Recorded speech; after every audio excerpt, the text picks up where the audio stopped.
അതിന് പൊന്നിന് കുഞ്ഞിതല്ലേ വലുത് കൊടുക്കുതാ പെയ്ത്തോ അതിന് പൊന്നെ ഏത് കുയ്യാ നമുക്ക് ഉള്ളതിന് ദൈവമേ. വിഷു ഒരു കാർഷികോത്സവമാണ്, ഒരു വസന്തോത്സവമാണ്.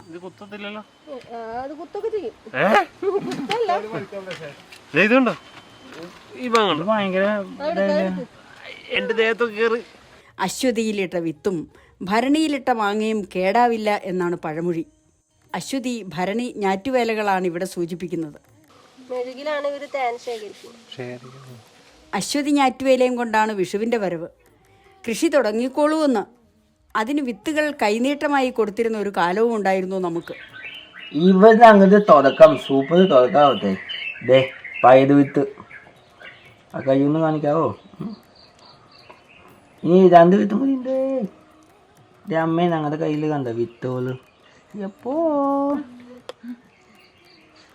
ഇത് വേണ്ട.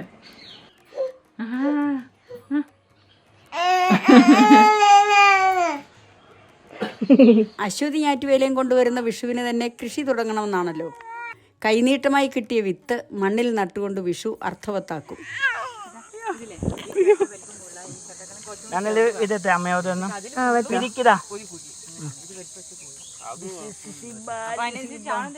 കൃഷി തുടങ്ങിയോ?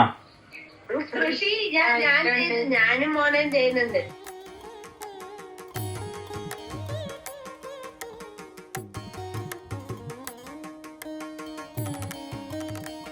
ഒരു പിടി വിത്ത് കൈക്കുടുന്നയിൽ ഒതുക്കി ചങ്കോട് ചേർത്ത് ഉള്ളിലേക്ക് മിഴിയിറക്കി എൻ്റെ ഈശ്വര ഒന്നിന് 10 വിളയിച്ചു തരണേന്ന് പറയുന്ന കർഷകരുടേതാണ് യഥാർത്ഥ വിഷു. അപ്പൊ അവരെന്തിനാ ആക്രമിക്കാൻ വരുന്നത്?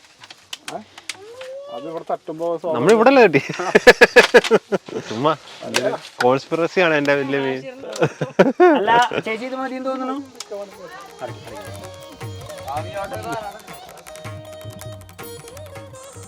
അതിനകത്തുണ്ടോ നോക്കിയ റാണി മോളെ വാ. പ്രായമുള്ള ആണെങ്കിലോ? ഇല്ല റാണിക്കൊന്നും പറ്റിയില്ലേ. നമുക്കല്ലേ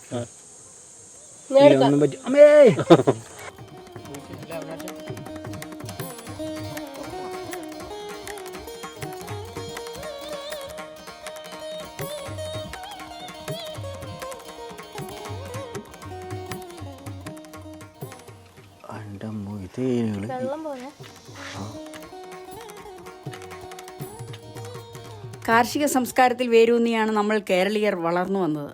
നമ്മുടെ കൃഷിയും ഭക്ഷണവും ആഘോഷങ്ങളും ആചാരങ്ങളും എല്ലാം പരസ്പരം ബന്ധപ്പെട്ട് കിടക്കുന്നു.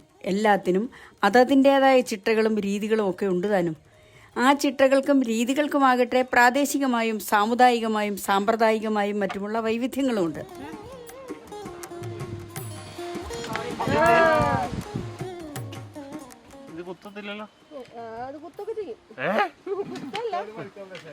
ഇതുണ്ടോ ഈ ഭയങ്കര എന്റെ ദേഹത്തൊക്കെ കേറി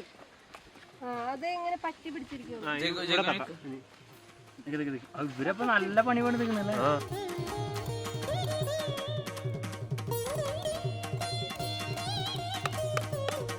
കണ്ടുപിടിക്കണോ എവിടെ അരിപ്പ അരിപ്പയിലേക്ക് വെക്കണം.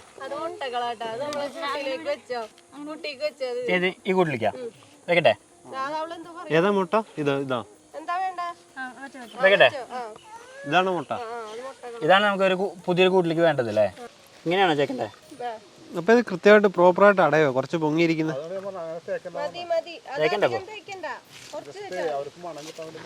ഈ റാണിയെ കാണുന്നില്ലല്ലോ.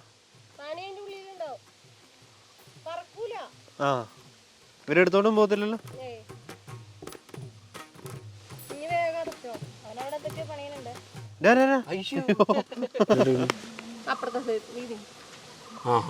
അതിന്റെ ഉള്ളില് മുളക് വെക്കി. ഉള്ളിലല്ലേ? ഇവിടെ റാണി എവിടെ നോക്കിയോ? ഉറപ്പല്ലേ? പറക്കില്ലെങ്കിലും നടന്നു പോയാലോ? ഞാൻ പറഞ്ഞിട്ടുണ്ടായിരുന്നു നോക്കണം. അങ്ങനെ പോവൊന്നുമില്ല. ഉണ്ടാവൂലേ? റാണി ഇല്ലെങ്കിൽ അടുത്തൊരു കൂടയിൽ ഉണ്ടാവും ചിലപ്പോ മുട്ട വിരിയാറ്. ഇങ്ങനെയാ? ഇങ്ങനെയല്ല, ഇങ്ങനെ കമ്മത്തിരിക്കും. ഇങ്ങനെ ഈച്ചകൾ അവരെ ഈ ചൈലുള്ള ഈച്ചകളൊക്കെ തട്ടി ഉള്ളിക്കിടും.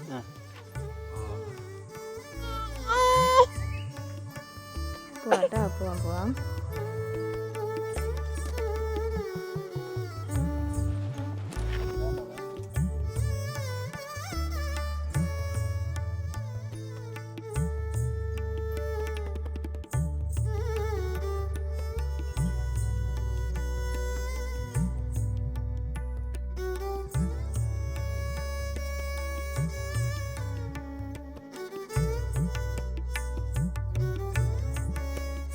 മേടം 1 വിഷു. മലയാള മാസ കലണ്ടർ മാനത്താണ് എഴുതി തൂക്കിയിട്ടിരിക്കുന്നത്. മേടം, ഇടവം, മിഥുനം തുടങ്ങിയ 12 മാസങ്ങളുടെയും കലണ്ടർ മാനത്തുണ്ട്. ആകാശത്ത് രചിച്ച കാർഷിക കലണ്ടർ, ആകാശത്ത് രചിച്ച കാലാവസ്ഥാ കലണ്ടർ. മാനത്തെ ഈ കലണ്ടർ പ്രകാരം മേടം 1 മുതൽ കൃഷി തുടങ്ങാം എന്നാണ്.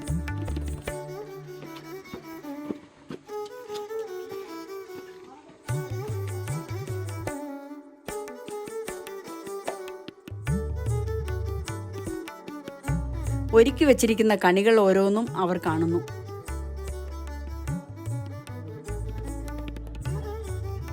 മണ്ണിന്റെ കൈനീട്ടങ്ങൾ കാണുന്നു. ജീവന്റെ ആധാരമായ വെള്ളം കാണുന്നു. ജീവിതത്തെ നിയന്ത്രിക്കുന്ന നാണയം കാണുന്നു. വാൽക്കണ്ണാടിയിൽ ഈശ്വരനെ കാണുന്നു. നീ തന്നെയാണ് നിന്റെ ഈശ്വരനെന്ന ജ്ഞാനം, തത്വമസി. അതാണ് ആദ്യ കൈനീട്ടം.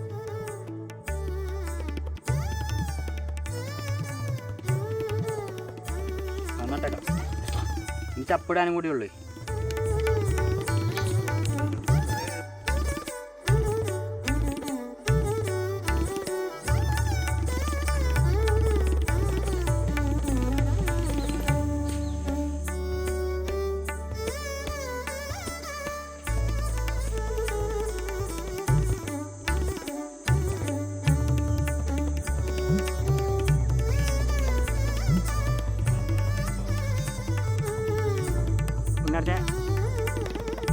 കാലം ഇനിയും ഉരുളും.